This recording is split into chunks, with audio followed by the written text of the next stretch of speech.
Estás escuchando La Palabra de Verdad con el pastor Martín Portillo. Y el calor en el invierno. Tu palabra.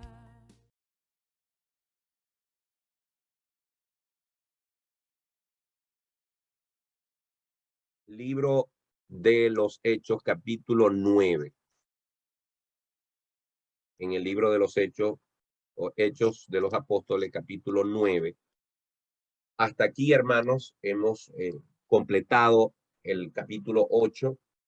Hemos pasado por toda una cantidad de eventos, desde la partida del Señor Jesucristo en el capítulo 1, el Pentecostés, la curación del cojo en el capítulo 3, la defensa del evangelio, los discursos evangélicos de Pedro delante de los fariseos, cómo empezó la persecución de la iglesia, poniendo preso a Juan y a Pedro, y cómo el Señor los liberó.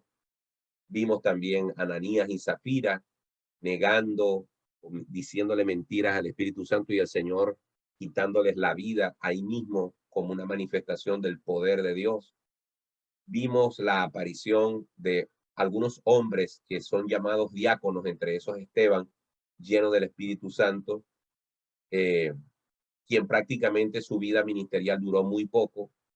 Fue confrontado por los fariseos y él les dio un discurso que abarcaba toda la escritura. A pesar de ello, lo apedrearon, y en su muerte vemos aparecer a un personaje llamado Saulo de Tarso, que era un joven para ese momento, y que evidentemente estaba involucrado en el grupo de personas que odiaban a los cristianos. Luego, en el capítulo 8, vemos a otro hombre que había sido también escogido junto con Esteban, llamado Felipe, que no es el apóstol, y Felipe, que en este caso es el evangelista. Felipe, Dios lo utiliza para predicar el evangelio en Samaria.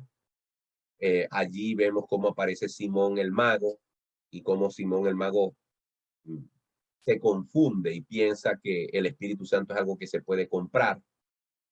Luego vemos a Felipe viajando por el desierto para conseguirse con el etíope, que necesitaba conocer a Dios, pero no encontraba cómo hacerlo, y Dios envía provisión para él, y Felipe le predica el evangelio.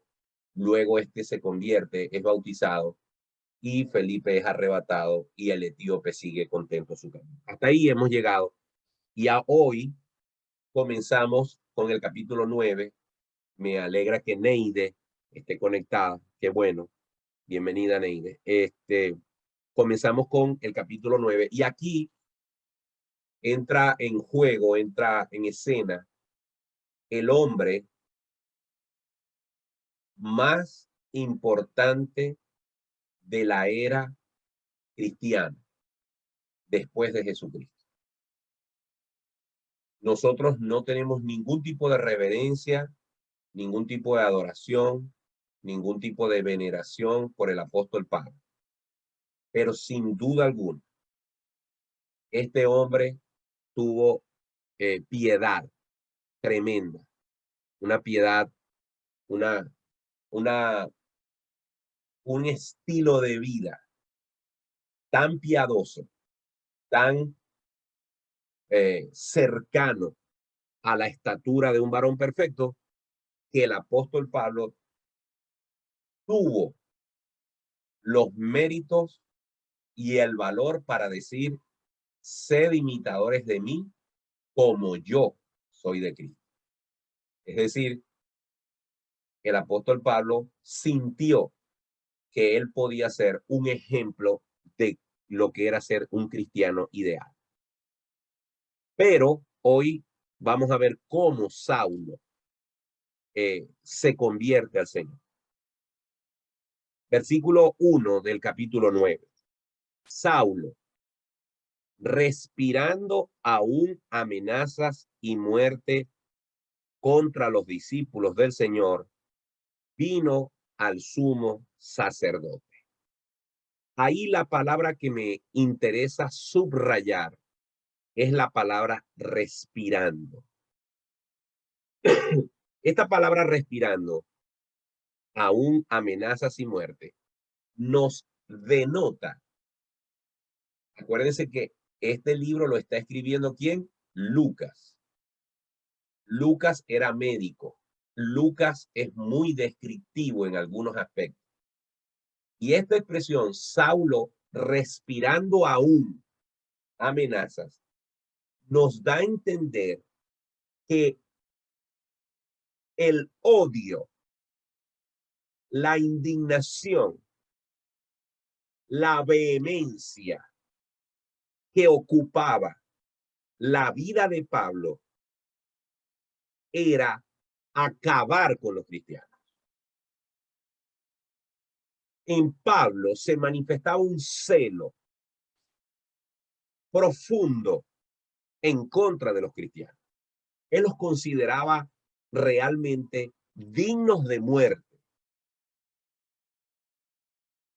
Y el que él haya estado de testigo y cuidando la ropa de quienes apedrearon a Esteban hasta la muerte, nos denota que era un hombre que respiraba, vivía.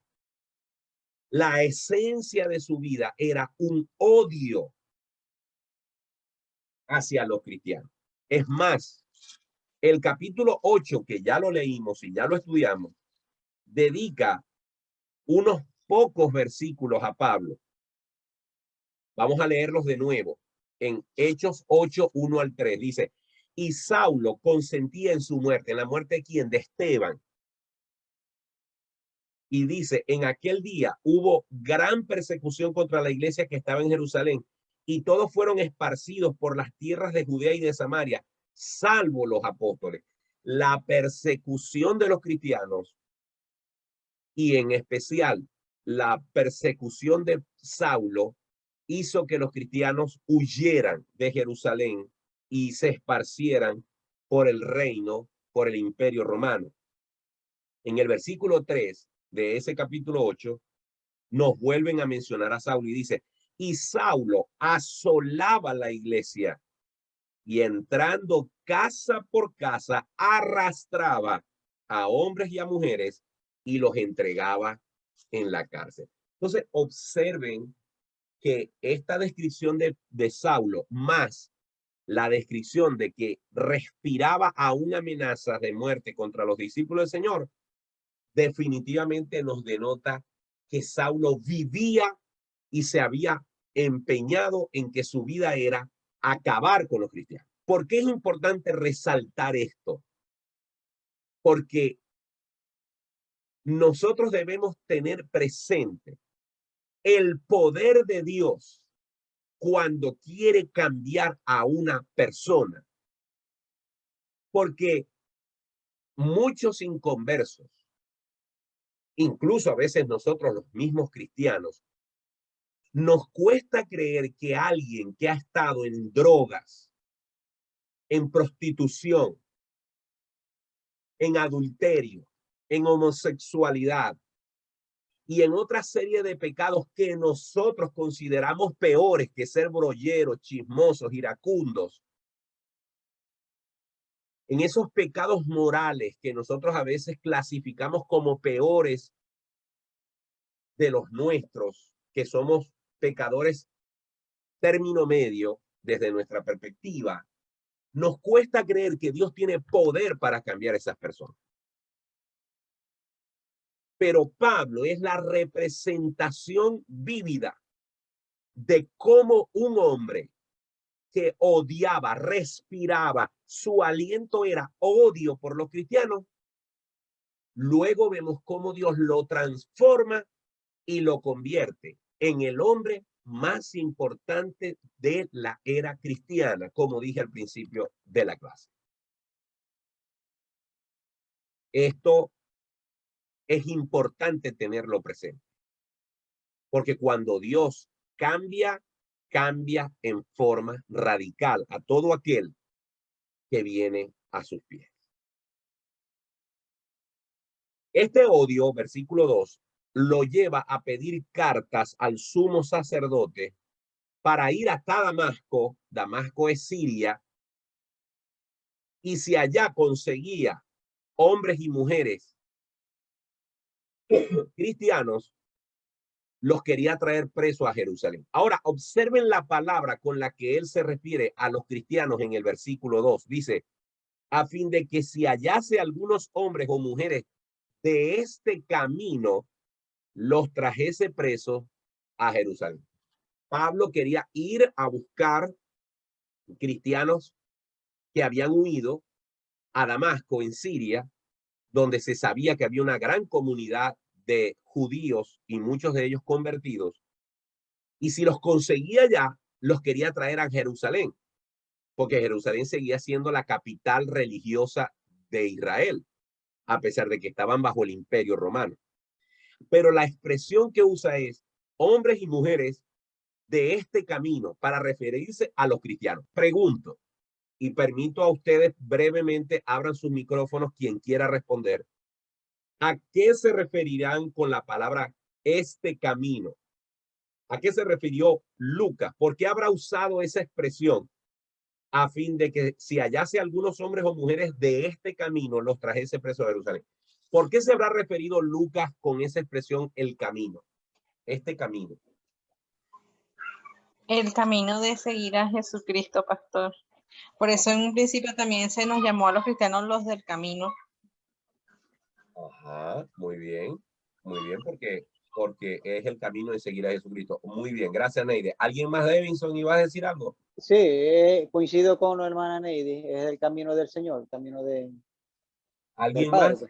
¿Alguien más? ¿Qué dijo Jesucristo que era él? El camino, El camino, la verdad, la vida.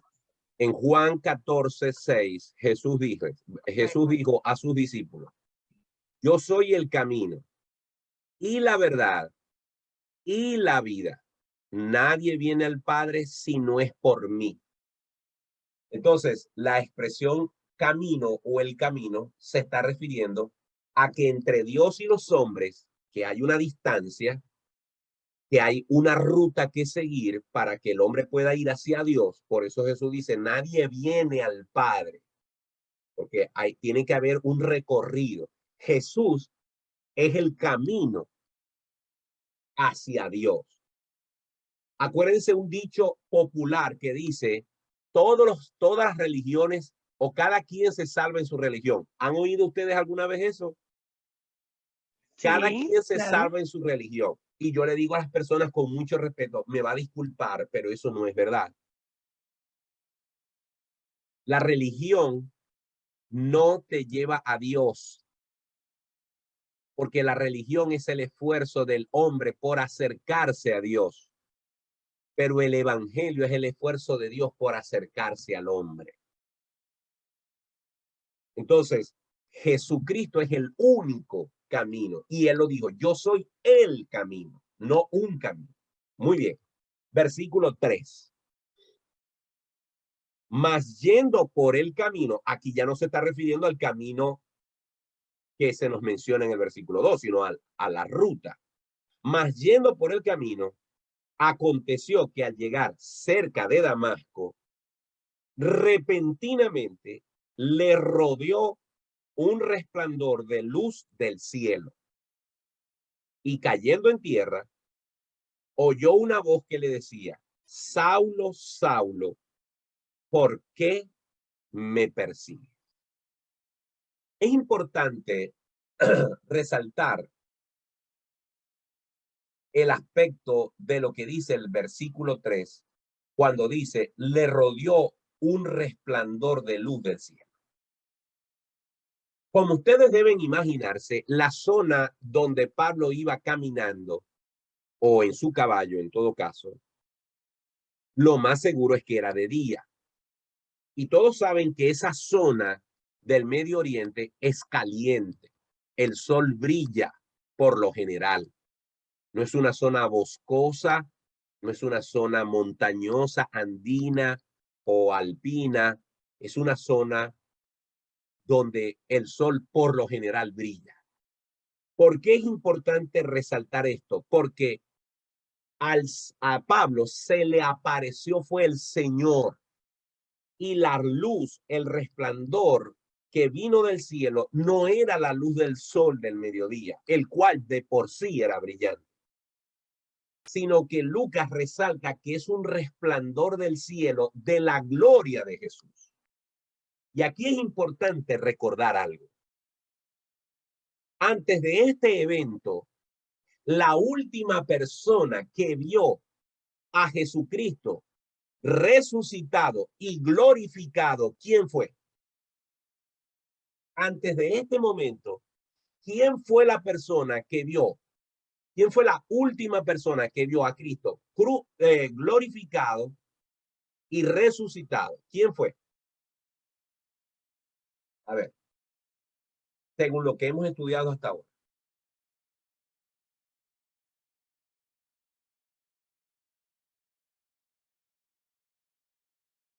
Bueno, como veo que... Pastor, a ver, Milva. cuando las mujeres fueron ¿cómo se llama?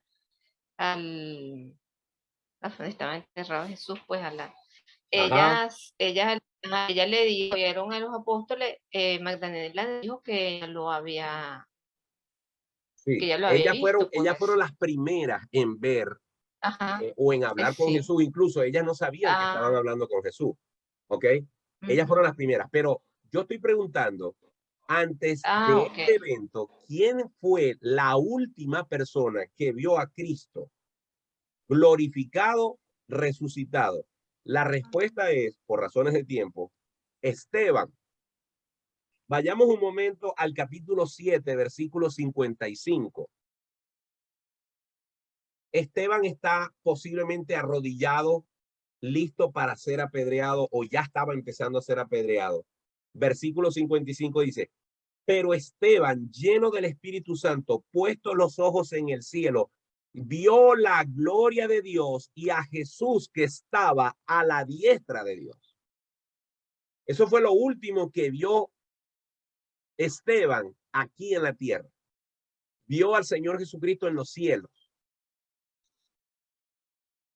Es curioso, llamativo, que mientras que Esteban estaba siendo apedreado y Pablo estaba allí consintiendo en su muerte, un tiempo después, la persona que vuelve a ver a Jesús en su gloria, en su resplandor de gloria, es precisamente uno de los cómplices del asesinato de Esteban. De esa manera, Dios comienza la relación con Pablo. Esteban terminó su vida en la tierra lleno del Espíritu Santo, viendo a Cristo sentado a la diestra del Padre, glorificado, resucitado. Pablo comienza su vida cristiana viendo al Señor. ¿Saben por qué? Porque era un requisito para poderse llamar apóstol haber visto a Cristo resucitado. Y esto va a ser uno de los requisitos que Pablo va a cumplir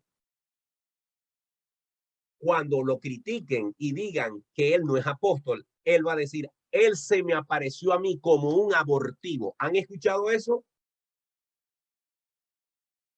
Es un argumento de Pablo para decir, yo cumplo con los requisitos. El Señor se me presentó a mí y yo lo vi.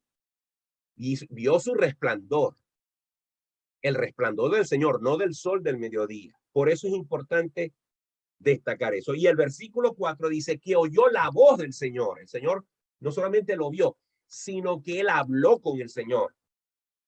Porque dice, oyó una voz que le decía, Saulo, Saulo, ¿por qué me persigues? Pregunto, ¿cómo interpretan ustedes esta expresión o esta pregunta del Señor en plural? ¿Por qué me persigues? Perdón, en singular. ¿Por qué me persigues? Si Pablo a quien estaba persiguiendo era a los cristianos, ¿por qué Jesús dice, ¿por qué me persigues? A ver. Me gustaría saber, Anita, Maroa, Reiniela, José Figueroa, que se nos acaba de conectar, Belkeli, los que no han participado. ¿Por qué creen ustedes que Jesús habla en primera persona? Saulo, Saulo, ¿por qué me persigue? A ver. Ay, pastor, no sé, me da pena Ok, hablar y equivocarme, pero si es que para eso es que estamos aquí, para aprender. Si no sabéis, no sabéis. Eso está perfecto. Eso... Pastor Martín. A ver, ya va Pastor Milva. Martín. Ya va Milva Ok, está bien. antes que me responda. A ver si Belkeli, Anita, José Figueroa le dio miedo y se desconectó.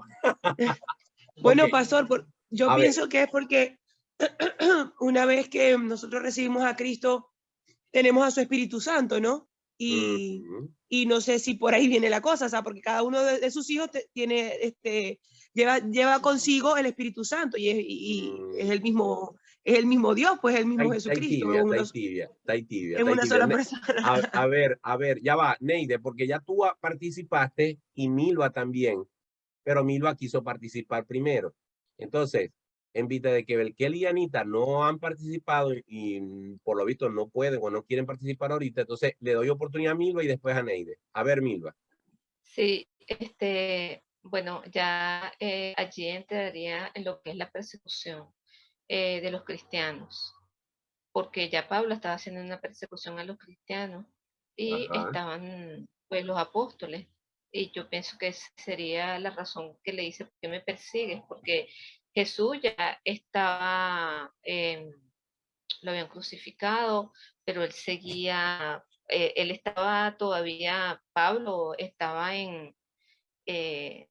pues quería tener como venganza o era su manera de hacerle la persecución a los cristianos, pienso yo en ese momento. Muy bien. A ver, Neide. Bueno, pastor, tomando en cuenta el versículo donde Jesús dice, en cuanto hiciste aquello a estos, a los que me siguen a mí, mis hermanos más pequeños, a mí lo hiciste.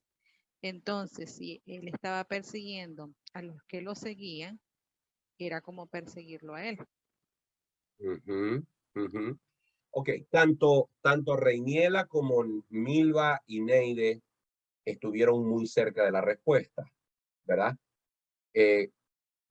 Reiniela dijo porque tenemos el Espíritu Santo. El Señor Jesucristo nos ha hecho partícipes de su cuerpo y la forma de hacernos partícipes del cuerpo es dándonos a beber de su Espíritu. Muy bien. Milva dice que también aunque ya Jesús había muerto, había sido crucificado, resucitado, perseguir a los cristianos, que son la palabra cristiano, ¿verdad? Aunque todavía no se ha mencionado en el libro de los Hechos, eso está un poquito más adelante, la palabra cristiano son pequeños cristos, eso es lo que quiere decir la palabra cristiano, pequeños cristos, es decir, él está persiguiendo a los pequeños cristos, a los que imitan a Cristo. Y en el caso de Neide nos está diciendo que ya Jesús había dicho que quien le hacía algún bien a otra persona se lo estaban haciendo a él. Entonces, la respuesta es porque Cristo y la iglesia son un matrimonio. Cristo es la cabeza, la iglesia es su novia. Entonces, la iglesia es el cuerpo de Cristo. Perseguir a la iglesia es perseguir a Cristo, porque nosotros como iglesia somos su cuerpo. Por eso Jesús dice, Saulo, Saulo, ¿por qué me persigue? En otras palabras, detrás de esta aparición, detrás de esta voz, porque Pablo sabía muy bien, Saulo, todavía no lo llamemos Pablo, Saulo sabía muy bien como buen judío que quien le estaba hablando era Dios. Él sabía que esa aparición era divina. El problema de los judíos ha sido entender, no, el problema de los judíos es que no creen en Dios. Claro que creen en Dios y son temerosos de Dios. Pero su religión, ok, Milva dice que se retira porque tiene falla en el internet. No hay problema, Milva, tranquila. Si algo tienen los judíos es que ellos conocen, ¿verdad?, al Dios verdadero. El gran problema de ellos es que ellos no entienden ni aceptan que Jesús es Dios. Y por eso es que aquí, ¿verdad? Pablo, cuando escucha esa voz divina del cielo, entonces él dice, a mí me está hablando Dios. Pero ¿cómo sabe él que ese Dios que le está hablando es Jesús? Porque él dice, ¿quién eres, Señor? Él sabía que era Dios, pero al mismo tiempo pregunta, ¿quién eres, Señor? Y le dijo, yo soy Jesús. ¡Wow! ¿Ustedes se imaginan el impacto en la vida de Saulo, que hasta ese instante respiraba odio por Cristo y por sus seguidores, y ahora Jesús desde el cielo le dice, yo soy Jesús a quien tú me persigues? ¡Wow!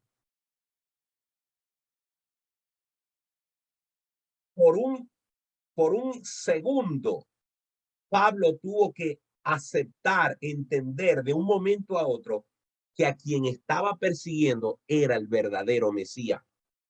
O sea, yo trato de ponerme en el pellejo de Pablo y no puedo imaginarme el impacto que tuvo que haber tenido eso para él. Es como estar persiguiendo al inocente.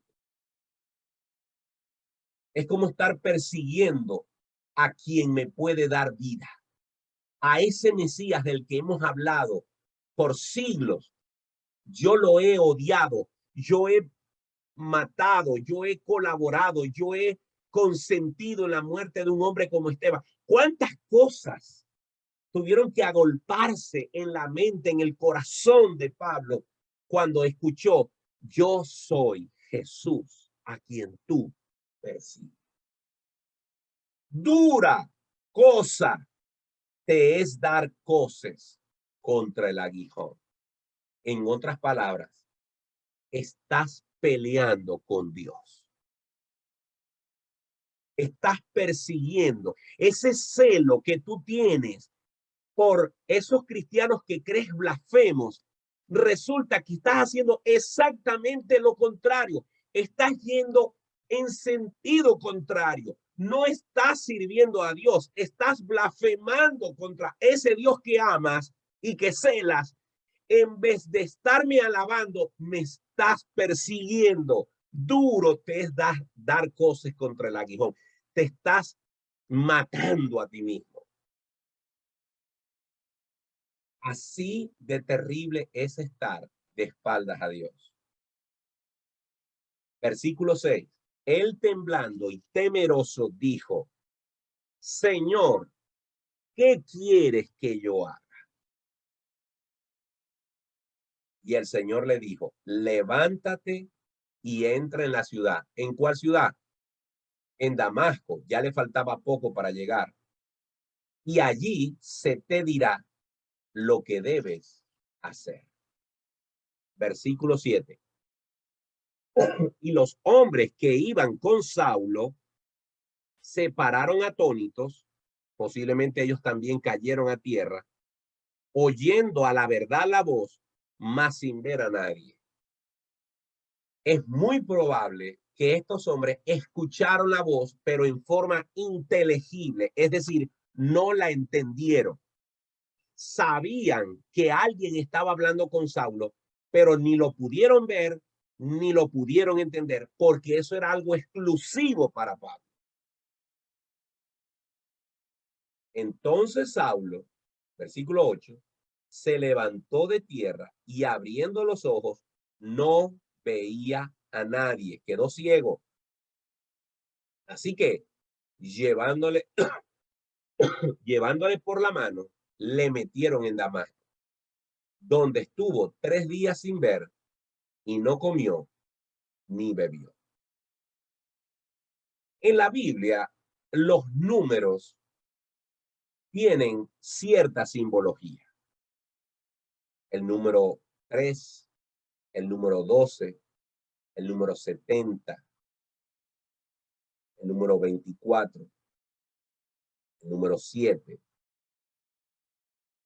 Y aunque sería elucubrar, es curioso que los días que Pablo necesitó para meditar entre el momento que Cristo lo impactó y el momento en el cual abriría sus ojos, fueron 3 días, como el tiempo que Jesús estuvo muerto y resucitó. Había entonces, versículo 10, en Damasco un discípulo llamado Ananías, a quien el Señor dijo en visión: Ananías. Y él respondió: heme aquí, Señor.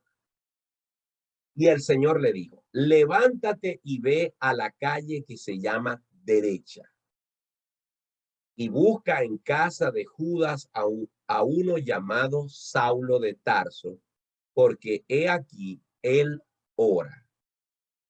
Y ha visto en visión a un hombre, a un varón llamado Ananías, que entra y le pone las manos encima para que recobre la vista. Fíjense las instrucciones tan específicas del Señor.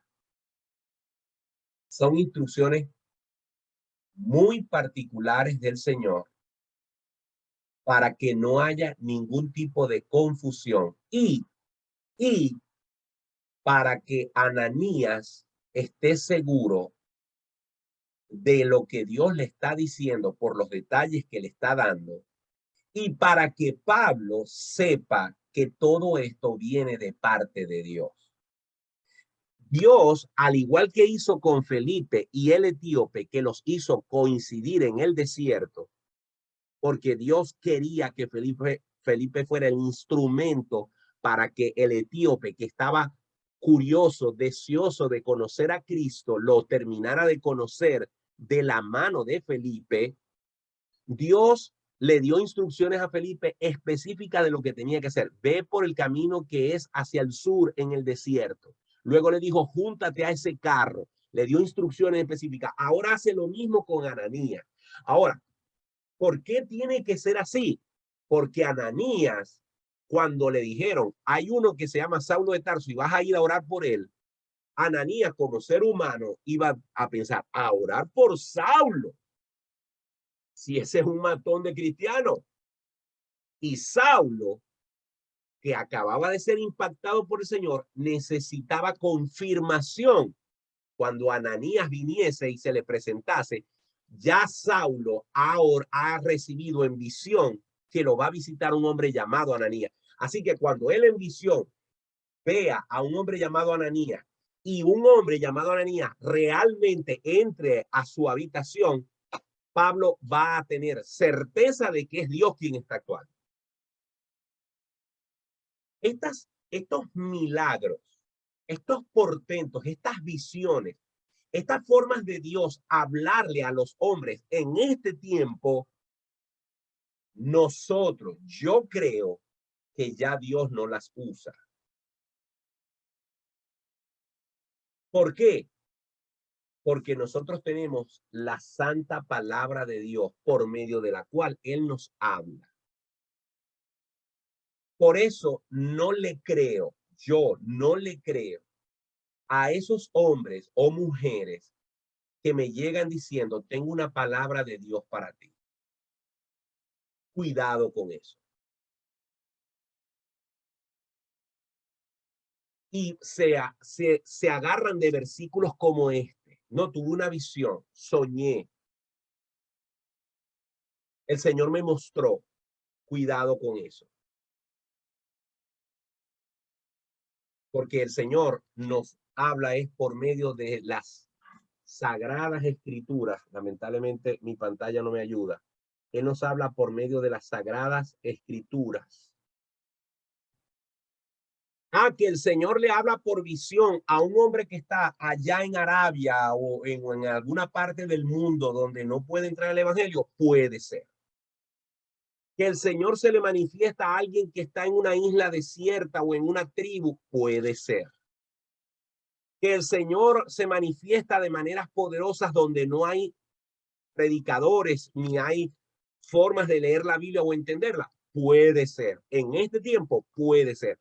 Pero a nosotros, los cristianos de este tiempo, que tenemos una Biblia cogiendo polvo en la mesa Ojo con esos predicadores manipuladores diciendo que Dios le dio una palabra y esa palabra no tiene nada que ver con la Biblia. Y casi siempre esa palabra que Dios supuestamente les dio, esa visión que Dios les dio, es para sacar beneficios. Cuidado con eso. Así que el Señor está hablando en visión a Pablo y a Ananías y los va a hacer coincidir. Versículo 13. Entonces Ananías respondió, Señor, voy a dramatizar un poquito. Señor, he oído de muchos acerca de este hombre. ¿Cuántos males ha hecho a tus santos en Jerusalén? Y aún aquí tiene autoridad de los principales sacerdotes para prender a todos los que invocan tu nombre. En otras palabras, Señor, me estoy mandando para la boca del lobo. Me estáis mandando a conectar un cable de 220 voltios sin bajar el breque.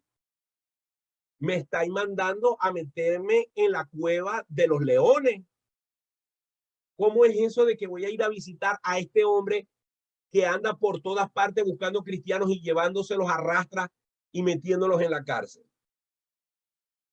Entonces el Señor, que conoce y entiende el temor de Ananías, le dice, tranquilo, ojo, estoy parafraseando, tranquilo, versículo 15, ve, y aquí esto es maravilloso, hermano, este versículo es tremendo, ve, porque instrumento escogido me es este, para llevar mi nombre en presencia de los gentiles y de reyes y de los hijos de Israel. ¿Por qué es importante este versículo? Porque este versículo nos muestra la magnitud de lo que Dios iba a hacer en la vida de Pablo y en su ministerio terrenal. Y como ya lo hemos dicho en el pasado, Pablo es el hombre que Dios usó, que Dios, entre comillas, necesitaba. Y digo entre comillas necesitaba porque pareciera que Dios no necesita a nadie. Y efectivamente, Dios no necesita a nadie. Dios le dijo a Job, cuando yo hice los cielos y la tierra, ¿dónde estabas tú? Dios no necesita a nadie literalmente. Pero Dios, dentro de su soberanía y sus planes, en su ajedrez, como digo yo, necesita peones. Usted y yo somos peones en el ajedrez de Dios. Y en las jugadas, entre comillas, que Dios hace en su ajedrez, mueve a Martín para acá, mueve a Devinson para acá, mueve a Neide para allá, mueve a Belkeli para acá, mueve a Anita para acá, mueve a José Figueroa para allá, mueve a Maroa para acá, mueve a Reiniela para acá. Él nos usa. Y él necesitaba a este caballero llamado Saulo por muchas razones que más adelante iremos a revisar. Pero le dice a Ananías, tranquilo, porque este hombre me va a ser instrumento útil que yo he escogido. Versículo 16, todavía más interesante, porque yo le mostraré cuánto le es necesario padecer por mi nombre. Los apóstoles de hoy en día, esto tiene que ver con lo que me preguntó la hermana Yamina Acosta en privado. Los apóstoles de hoy en día se quieren llamar apóstoles para andar con un traje último modelo, con una camioneta o un carro último modelo, con un reloj y una esclava último modelo. Y se quieren llamar apóstoles para tener congregaciones e iglesias bajo su cobertura y su paternalidad espiritual. Y quieren recibir ofrendas y diezmos y pactos y siembras de sus borregos tontos que pactan y dan ofrendas porque ellos son apóstoles. No, mi hermano. Yo no tengo problema en que alguien se llame apóstol si quiere pagar el precio que pagó Pedro, que pagó Juan, que pagó Pablo, que pagaron los otros hombres todos murieron por Cristo, todos padecieron por Cristo, todos vivieron en extrema pobreza por Cristo.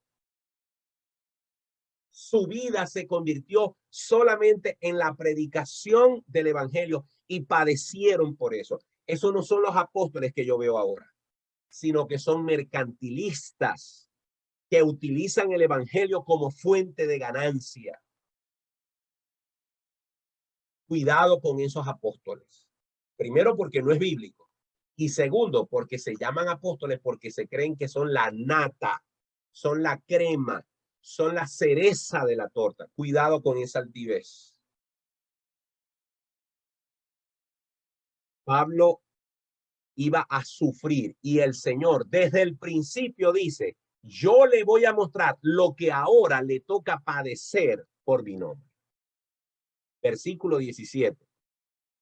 Fue entonces Ananías y entró en la casa y poniendo sobre él las manos dijo, hermano Saulo. ¿Por qué lo llamó hermano? Porque ya en el versículo 15, el Señor le había dicho a Ananías, yo lo escogí. Él es mi instrumento. En otras palabras, ya Saulo está convertido. Ya es creyente. Por lo tanto, Ananías se sintió con la confianza. Me imagino que llegó todavía temblando, como humano que era, pero lo llamó hermano. Hermano Saulo, el Señor Jesús, que se te apareció en el camino por donde venías, me ha enviado para que recibas la vista y seas lleno del Espíritu Santo. Saben, Pablo no habló en lenguas. Aquí no dice que habló en lenguas, pero sí dice que fue lleno del Espíritu Santo y que Ananías le impuso las manos. Pregunto, a ver quién quiere responder. ¿Por qué si en Pentecostés el Espíritu Santo vino y hablaron en lenguas? ¿Por qué aquí no habla en lenguas Pablo, ni habla en lenguas el etíope, a pesar de que fueron llenos del Espíritu Santo? ¿Alguien me puede responder esa pregunta?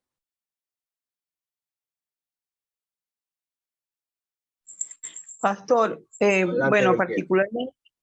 particularmente yo pienso que Belkeli, quisiste batear un jonrón. No quisiste batear un hit. Ahora queréis batear un jonrón. Perfecto, adelante.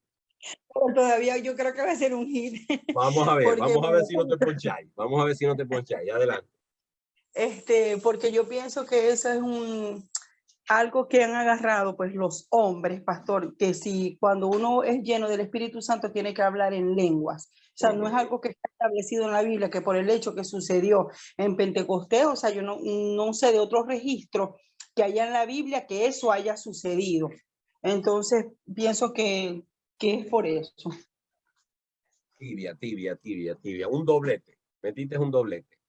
A ver, ¿quién más? A ver, creo que aquí dice Neide. A ver, Neide, ¿por qué será? Pastor, porque en el día de Pentecostés era necesario que hablaran diversas lenguas para que profetizaran y se pudieran entender. En ese momento eso no era necesario, pues ellos hablaban un mismo idioma. Saulo entendió lo que el Señor le quiso decir, entendió lo que Ananías le decía y no era necesario que hablara en lengua.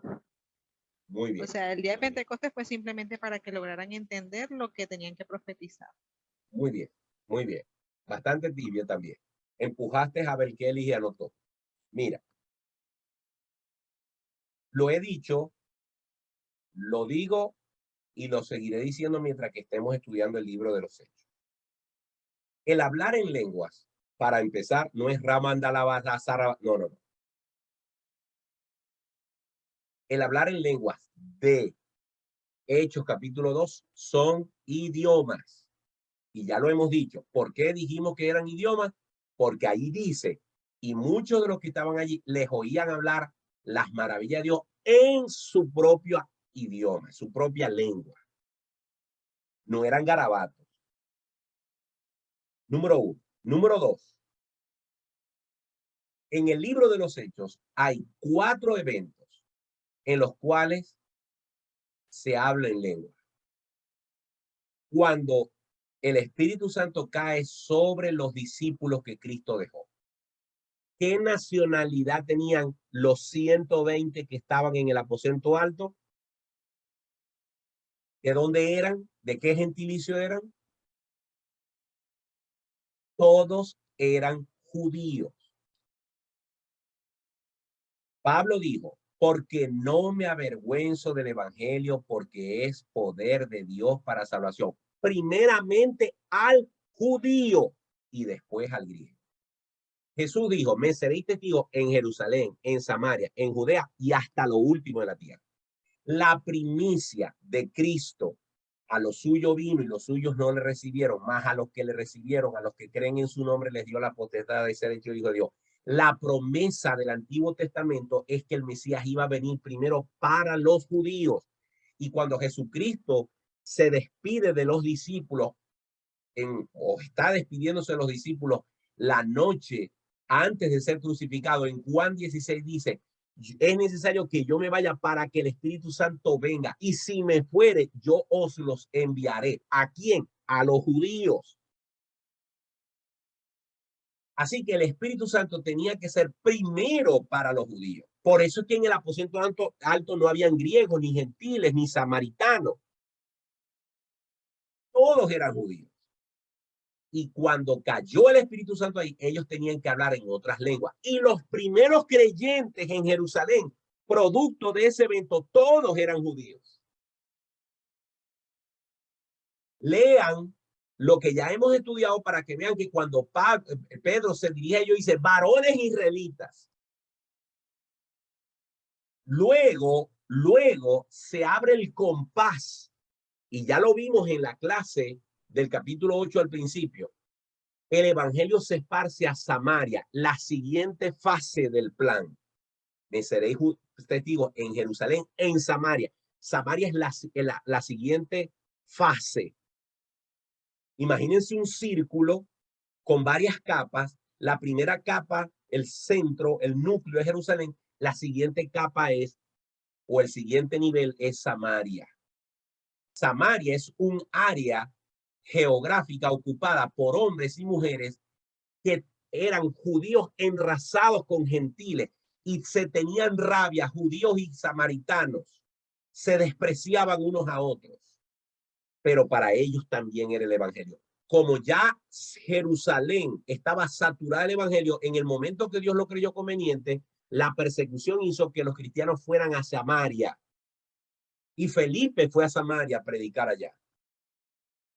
Y cuando Felipe les predicó, ellos creyeron y también fueron bautizados y se les impusieron las manos y también hablaron en lenguas. ¿Por qué?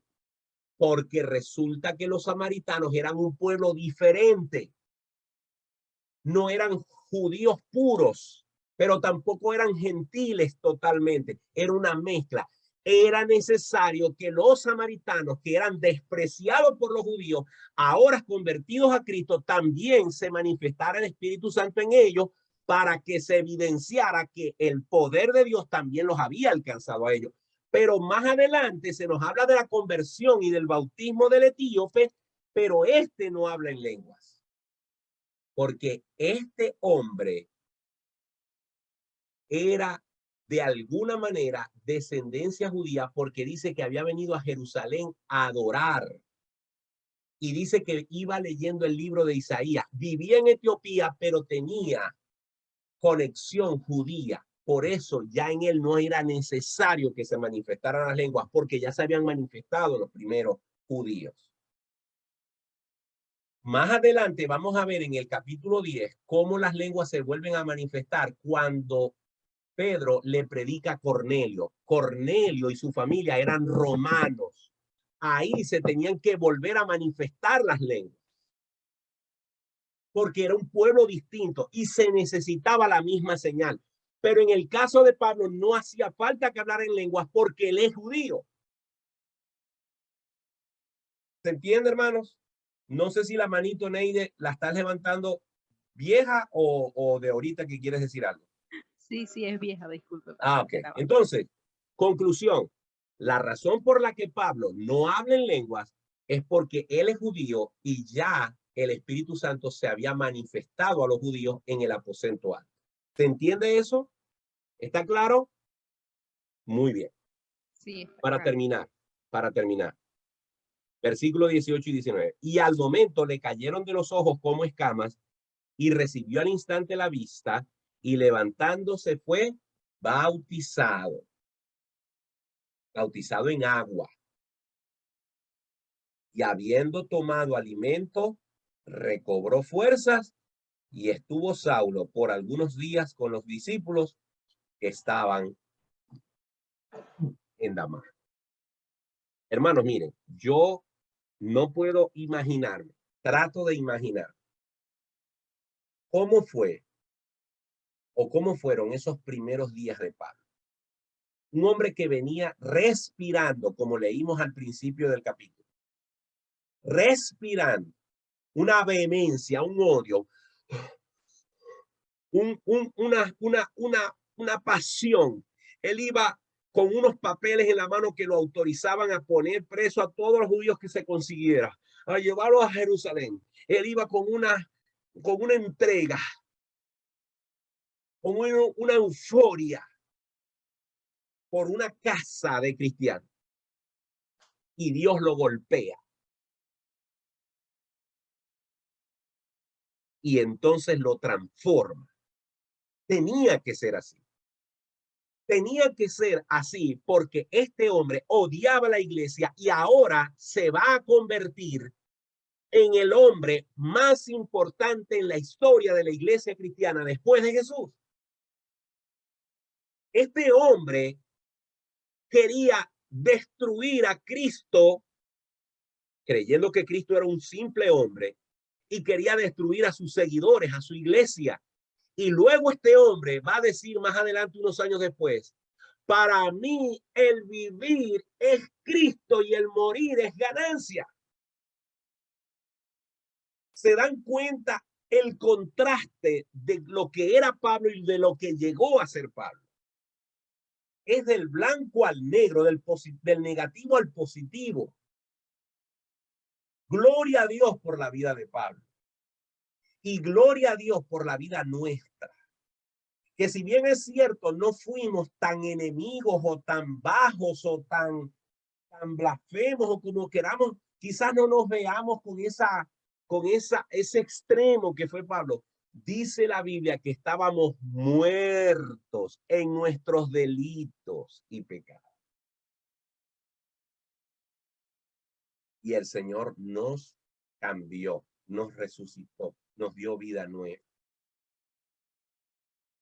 Y el apóstol Pablo dice allí la escritura que Ananías le fue a anunciar que iba a ser instrumento de Dios, pero que también le iba a tocar padecer por amor al Señor. Hermanos, si ser cristiano implica padecer por Cristo.